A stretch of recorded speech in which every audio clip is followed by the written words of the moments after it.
السلام علیکم ورحمۃ اللہ وبرکاتہ۔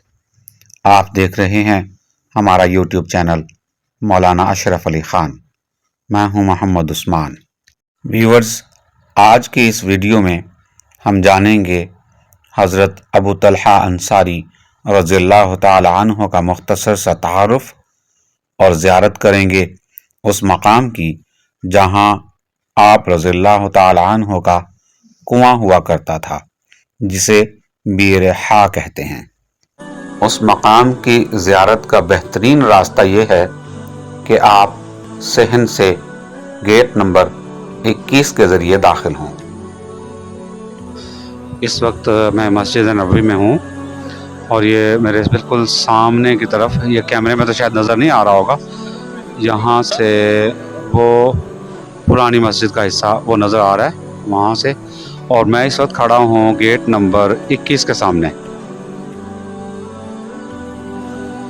یہ ہے انٹری جناب گیٹ نمبر 21 کی، یہ ہے جی گیٹ نمبر 21۔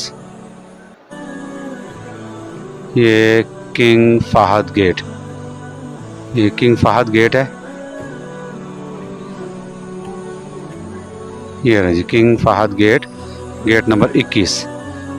ابھی گیٹ کے نمبر چینج ہو گئے ہیں، نیا نمبر 332 یا 33 ہے باہر کی طرف، اندر ابھی وہی پرانے نمبر ہی لگے ہوئے ہیں۔ تو یہ گیٹ نمبر 21 سے انٹر ہونا، اگر گیٹ نمبر 21 سے انٹر ہو کر یہ بالکل تھوڑا سا لیفٹ کی طرف ہو جائے، یہ تھوڑا سا لیفٹ کی طرف،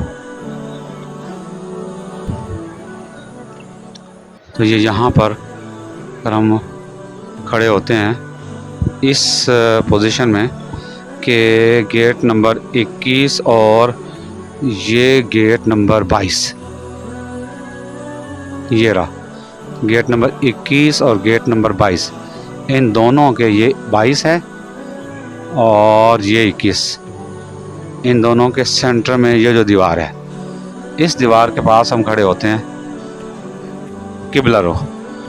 تو یہاں کھڑے ہو کر یہ دیکھیں وہ راستہ ہے جو گیٹ نمبر 21 کا راستہ جا رہا ہے، یہ راستہ ہے، یہ ایک پلر اور یہ دوسرا پلر، ان کے درمیان یہ جو کارپیٹ ہے یہ والا چھوڑ کے یہ جو نیکسٹ اس پلر اور اس پلر کے درمیان میں یہ جو کارپیٹ ہے، یہ جو نظر آ رہا ہے، اس کارپیٹ کے نیچے وہ کنواں تھا جو حضرت ابو طلحہ انصاری رضی اللہ تعالیٰ عنہ کے باغ کا کنواں ہوا کرتا تھا۔ یہ وہ ایریا ہے جہاں حضرت ابو طلحہ انصاری رضی اللہ تعالیٰ عنہ کا باغ ہوا کرتا تھا، اور اس باغ میں یہاں اس جگہ پر وہ کنواں تھا جہاں ہمارے دوست مولانا عبد الرحمن صاحب نفل ادا کر رہے ہیں۔ حضرت ابو طلحہ انصاری رضی اللہ تعالیٰ عنہ ان صحابہ کرام میں شامل ہیں جو بیعت عقبہ میں شامل تھے۔ آپ رضی اللہ تعالیٰ عنہ نے ساری زندگی نبی کریم صلی اللہ علیہ وسلم پر جانثاری میں گزاری، لیکن غزوہ احد کے موقع پر جس طرح آپ رضی اللہ تعالیٰ عنہ نے نبی کریم صلی اللہ علیہ وسلم کے سامنے اپنے آپ کو ایک ڈھال بنا کر پیش کیا، اس کی نظیر نہیں ملتی۔ اس مختصر سی ویڈیو میں کسی بھی واقعے کی تفصیل بیان کرنا ناممکن ہے۔ حضرت ابو طلحہ انصاری رضی اللہ تعالی عنہ کا نکاح حضرت ام سلیم رضی اللہ تعالی عنہ سے ہوا۔ حضرت ام سلیم رضی اللہ تعالی عنہ نے اپنے نکاح کے حق مہر کے طور پر صرف اتنا طلب کیا کہ حضرت ابو طلحہ انصاری رضی اللہ تعالی عنہ ایمان لے آئیں، میرا یہی حق مہر ہوگا۔ یہ حضرت ام سلیم رضی اللہ تعالی عنہ ہی تھیں جنہوں نے اپنے بیٹے حضرت انس رضی اللہ تعالی عنہ کو نبی کریم صلی اللہ علیہ وسلم کی خدمت کے لیے پیش کیا، اور حضرت انس رضی اللہ تعالی عنہ کم و بیش 10 سال حضور صلی اللہ علیہ وسلم کی خدمت میں رہے۔ حضرت ابو طلحہ انصاری رضی اللہ تعالی عنہ اور حضرت ام سلیم رضی اللہ تعالی عنہ کا ایک اور بہت مشہور واقعہ، جب نبی کریم صلی اللہ علیہ وسلم نے ایک صحابی کے لیے پوچھا کہ انہیں کھانا کون کھلائے گا، تو حضرت ابو طلحہ انصاری رضی اللہ تعالیٰ عنہ انہیں اپنے ہمراہ اپنے گھر لے گئے۔ گھر میں کھانا صرف اس قدر تھا کہ وہ صرف ایک ہی شخص کے لیے کافی ہو سکتا تھا۔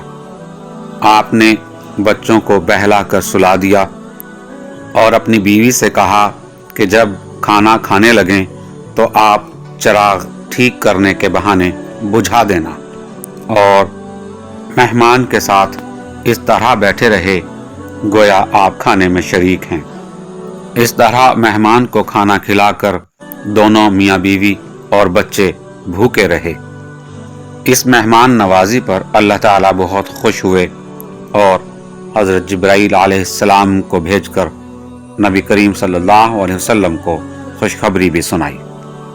اس وقت آپ اس کنویں کے نشانات دیکھ رہے ہیں جو حضرت ابو طلحہ انصاری رضی اللہ تعالیٰ عنہ کے باغ میں ہوا کرتا تھا۔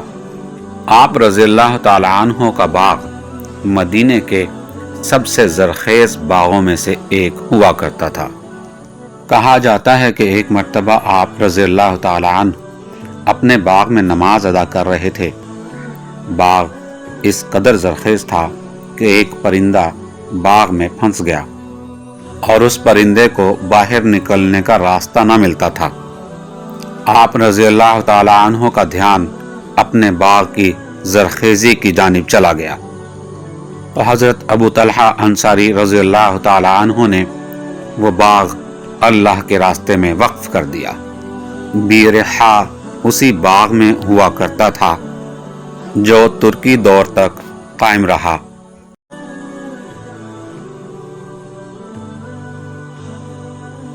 بعد ازاں موجودہ سعودی حکومت کے دور میں نئے حرم کی توسیع اور تعمیر کے دوران اسے مسجد نبوی کا حصہ بنا دیا گیا۔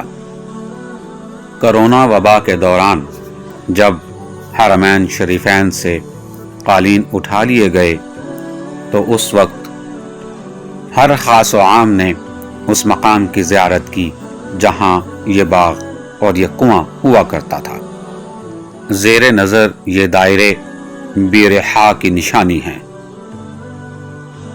جو گیٹ نمبر 22 اور گیٹ نمبر 21 کی درمیانی دیوار کے بالکل سامنے دیکھے جا سکتے ہیں۔